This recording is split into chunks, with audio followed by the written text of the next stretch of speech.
আসসালামু আলাইকুম, স্বাগতম। আশা করি ভালো আছেন।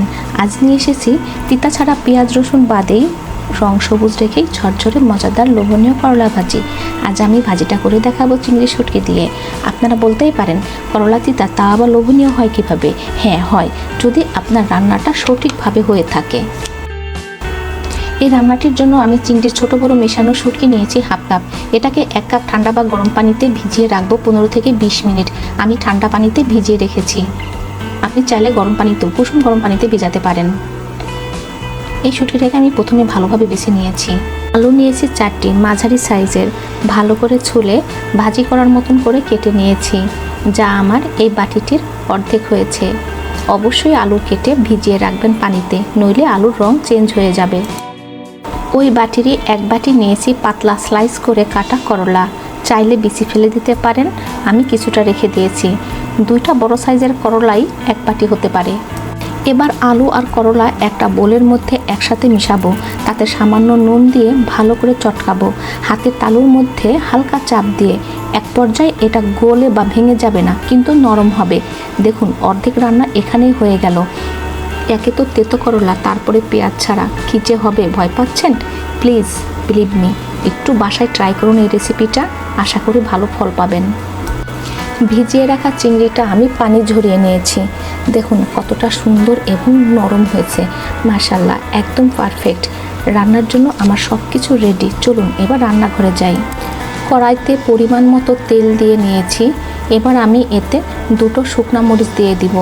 শুকনো মরিচটা যখন ভাজা হয়ে যাবে, বিশেষ করে পোড়া পোড়া হয়ে যাবে, তখন এতে আমি সামান্য পরিমাণ পাঁচফোড়ন দিয়ে দিব।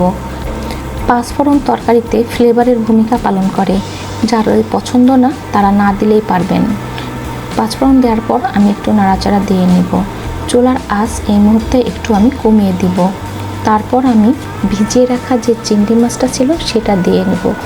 এটা দেওয়ার পর আমি ভালো করে একটু নাড়াচাড়া দেব ভাজার জন্য। মনে রাখবেন, চিংড়ি মাছটা একটু ভেজে নিলে শুটকির গন্ধটা, বোটকা গন্ধটা চলে যাবে। করলাটা দিয়ে দিলাম। করলাটা দেওয়ার পরে আমি এটাকে সামান্য নুন দেব আবারও। মনে রাখবেন, পূর্বেই কিন্তু আমি লবণ দিয়ে করলাটা মাখিয়েছিলাম, এর জন্য এখন আমি বুঝে শুনে নুন দেব।